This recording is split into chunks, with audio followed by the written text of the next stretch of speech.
What happens when one of the most famous women in the world sits down for what should be a simple interview, and things spiral completely out of control. In just 35 seconds, a single comment turns a civil conversation into an absolute disaster that ends with security escorting a guest off one of television's most respected programs. This is the story of how Meghan Markle's appearance on 60 Minutes became one of the most shocking moments in broadcast history. Anderson Cooper has been doing this for decades. He's interviewed presidents, world leaders, celebrities, and everyone in between. He's known for being calm, measured, and respectful. He asks tough questions, sure, but he does it with grace. That's why when Meghan Markle's team reached out for an interview, the 60 Minutes producers didn't think twice. It seemed like a perfect match. A high-profile guest with a lot to say and a trusted journalist who could handle any conversation with professionalism. The interview was set. The studio was prepared. Cameras were positioned perfectly. The lighting was tested and retested. Everything was ready for what everyone assumed would be a compelling but civil conversation. Anderson had his notes prepared. His questions were thoughtful, designed to let Meghan share her perspective while also addressing some of the controversies that had followed her over the years. Nothing unusual, nothing out of bounds, just good journalism. When Meghan walked onto the set, she seemed confident. She smiled for the cameras, shook Anderson's hand, and settled into her chair. The crew did their final checks. Sound levels were good. The cameras were rolling. Anderson started with a warm welcome, thanking Meghan for joining him. She smiled and said it was her pleasure to be there. So far, everything was going exactly as planned. Anderson eased into the conversation with some lighter questions. How was she doing? What had she been working on lately? Meghan answered smoothly, talking about various projects and causes she cared about. She seemed relaxed, even enjoying herself. The first 10 minutes were perfectly pleasant. But then Anderson began to shift into more substantive territory. That's when the temperature in the room started to change. He asked about some of the criticisms she'd faced over the years. Nothing aggressive, just a straightforward question about how she dealt with public scrutiny. Meghan's expression tightened slightly. Her answer became more defensive. She talked about how unfair the media had been, how she'd been misunderstood, how people didn't know the real story. Anderson nodded, listening carefully. He followed up by asking if she could understand why some people might have different perspectives on certain situations. It was a fair question, a balanced question, the kind of question any good journalist would ask. That's when Meghan's tone really shifted. She sat up straighter in her chair and said, "I don't think you're listening to what I'm actually saying, Anderson." There was an edge to her voice now. Anderson, ever the professional, kept his composure. He calmly said he was listening very carefully and was simply trying to explore all sides of the story. Meghan shook her head and said, "That's the problem. You're treating this like there are two sides when there's only the truth. And the truth is what I'm telling you." Anderson paused. He's experienced enough to know when a conversation is starting to go sideways. He tried to reset things. He said he respected her truth and wanted to give her every opportunity to share it, but that his job was also to ask questions that his audience might be wondering about. Meghan cut him off. "Your audience," she said, her voice rising slightly, "has been fed lies about me for years. Maybe instead of asking me to defend myself, you should be asking why your industry, your profession, has been so willing to destroy people's lives for ratings." The crew in the studio exchanged glances. This was getting uncomfortable. Anderson remained calm. He acknowledged that media criticism was valid and important and said he was happy to discuss it. But he also gently pointed out that she had agreed to do this interview, and that meant engaging with difficult questions. That's when Meghan said something that made everyone in the room tense up. "You know what, Anderson? I thought you were different. I thought you of all people would understand what it's like to be targeted, to be misunderstood, to have your truth questioned. But you're just like the rest of them. You're sitting there in your comfortable chair with your comfortable job, asking me to explain myself like I'm the problem. Like I'm the one who needs to justify my existence." Anderson took a breath. His voice remained steady. "I'm not asking you to justify your existence. I'm asking you to talk about your experiences, which is what we agreed you'd do when you accepted this invitation." It was a perfectly reasonable response. But Meghan wasn't having it. She leaned forward, her eyes locked on Anderson. "Do you know what it's like to have the entire world pick apart every single thing you do, every word you say, every choice you make? Do you know what that does to a person? Anderson, who has reported from war zones and covered some of the most difficult stories in journalism, responded calmly. I think many people face intense scrutiny in different ways. I'm interested in hearing about your specific experience. Meghan laughed, but there was no humor in it. My specific experience? My specific experience is that I've been treated like a criminal for having opinions, for standing up for myself, for not just smiling and nodding and playing the part everyone wanted me to play.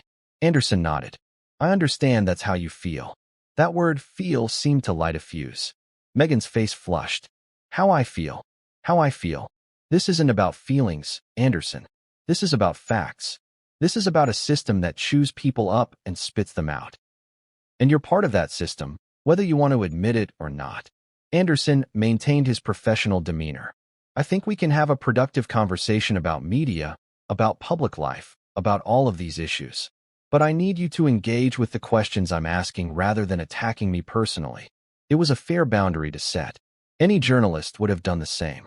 But Meghan saw it differently. Attacking you, she said, her voice getting louder. You think I'm attacking you? You have no idea what a real attack looks like. You sit here in your studio safe and protected while people like me are out there being destroyed every single day. And now you want to play the victim because I'm not being nice enough? Because I'm not grateful enough that you've given me this platform? The producers in the control room were getting nervous. This was spiraling. Anderson tried once more to bring things back. Nobody is playing the victim. I'm trying to have a conversation. If you're not comfortable continuing, we can stop. It was a generous offer, an easy exit. But Meghan didn't take it. Instead, she stood up. Oh, we're stopping. But not because you're giving me permission. We're stopping because this is exactly what I knew would happen. I come here in good faith, trying to share my story, and I get interrogated like I'm on trial. Well, I'm done. I'm done with this interview. I'm done with people like you pretending to care about the truth while you're really just looking for your next headline. Anderson remained seated. His voice was still calm. I'm sorry you feel that way. I was hoping we could have a meaningful dialogue. Meghan grabbed her microphone and started pulling it off. A meaningful dialogue? You wouldn't know a meaningful dialogue if it hit you in the face. You know what your problem is, Anderson? You're so used to people being intimidated by you. So used to people playing along with your little games that when someone actually stands up and tells you the truth, you can't handle it. Anderson finally showed a flicker of something. Not anger, but firmness. I've been nothing but respectful to you since you arrived. I've asked you fair questions. If you want to leave, that's your choice. But don't mischaracterize what's happened here. That seemed to push Meghan over the edge. Respectful? You call this respectful? You're a joke, Anderson. This whole thing is a joke. And you know what? People are going to hear about this. They're going to hear about how you treated me, how you tried to trap me, how you showed your true colors. She turned to the crew. I hope you all are proud of yourselves. I hope you're proud of working for someone who treats guests like this. One of the producers stepped onto the set, trying to de-escalate. Meghan, please. Let's take a moment. But Meghan wasn't interested in taking a moment. She pointed at Anderson. You don't deserve the platform you have. You don't deserve the respect people give you. You're nothing but a puppet for a corrupt system. And I see right through you. Anderson stood up now. His patience, which had been remarkable up to this point, was clearly being tested. I think we're done here. Thank you for coming. His voice was firm, but not cruel. Professional to the end. But Meghan wasn't finished. Oh, we're done now? You want to end it? After you've gotten what you wanted, after you've provoked me and pushed me and tried to make me look bad, this is going to blow up in your face, Anderson. Mark my words. People are going to see this for what it is. She was moving toward the edge of the set now, but she kept turning back to fire off more comments. You think you're so smart.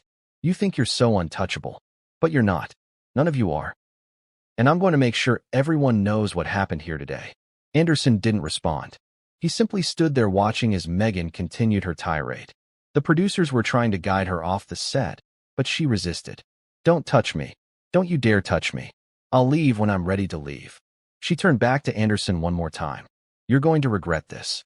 You're going to regret treating me like this. Because I have a voice, and I'm going to use it.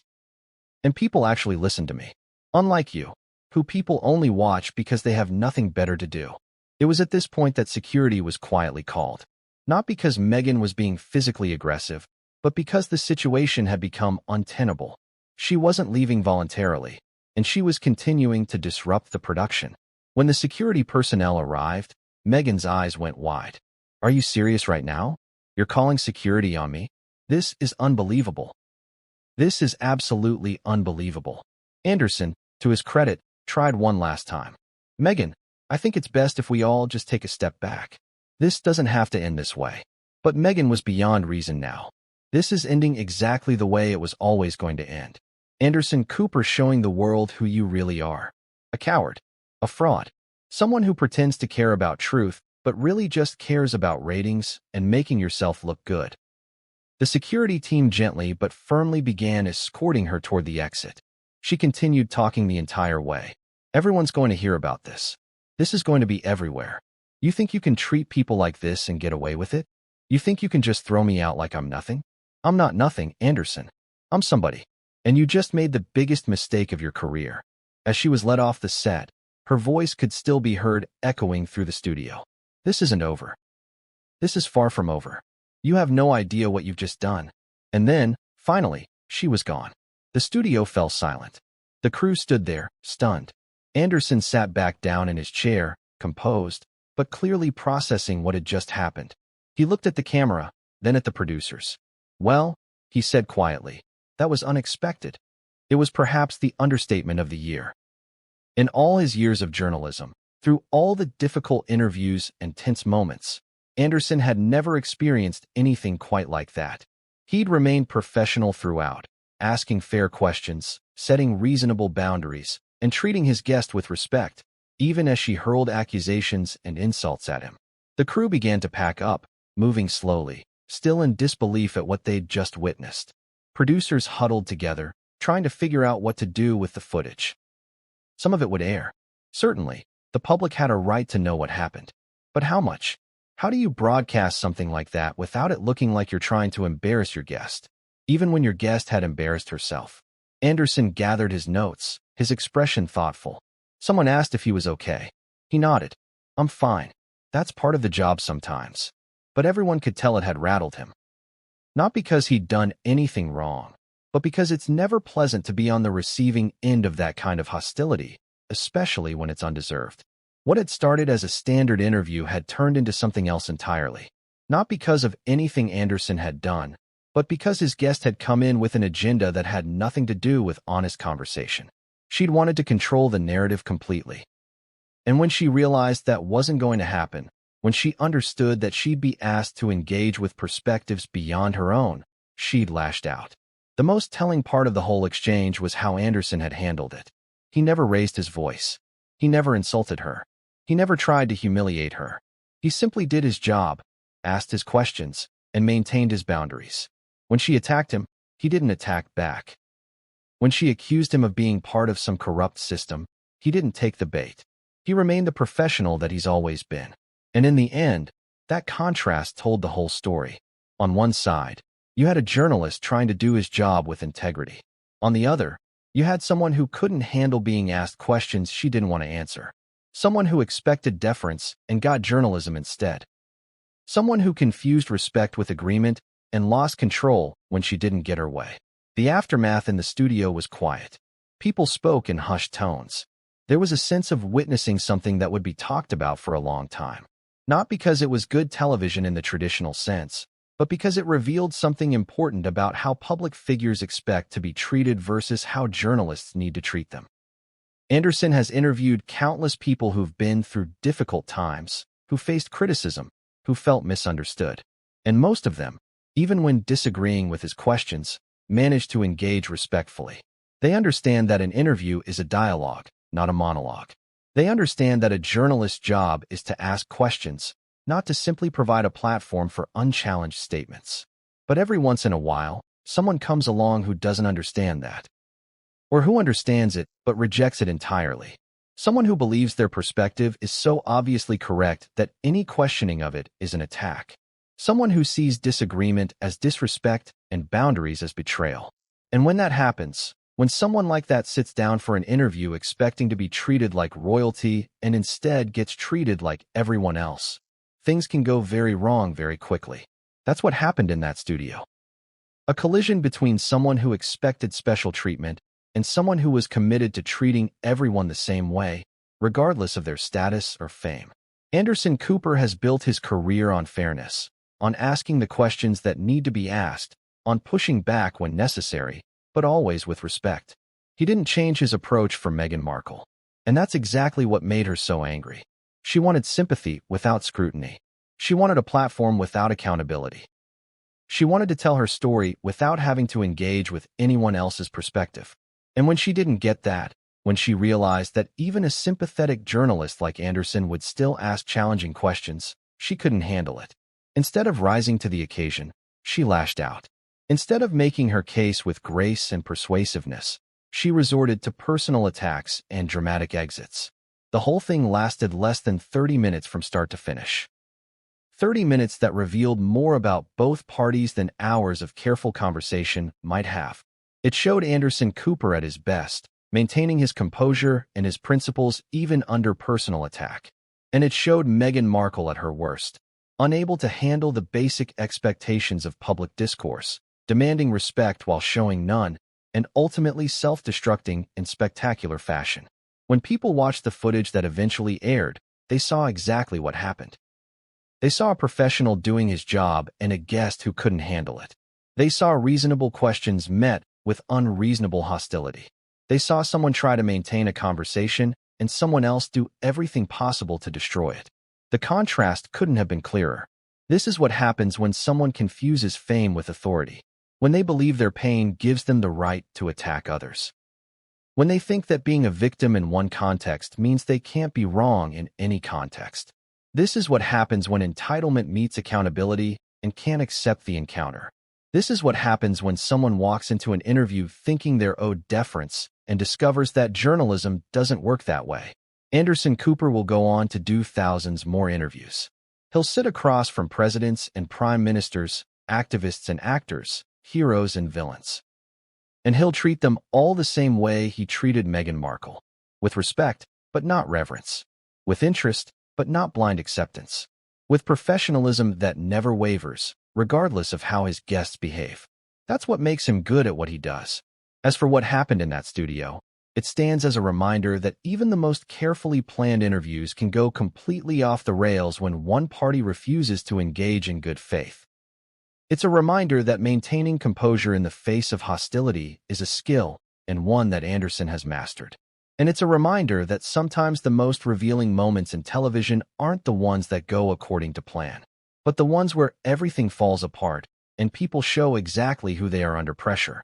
The lights in the studio eventually went dark. The cameras were packed away. The set was cleared.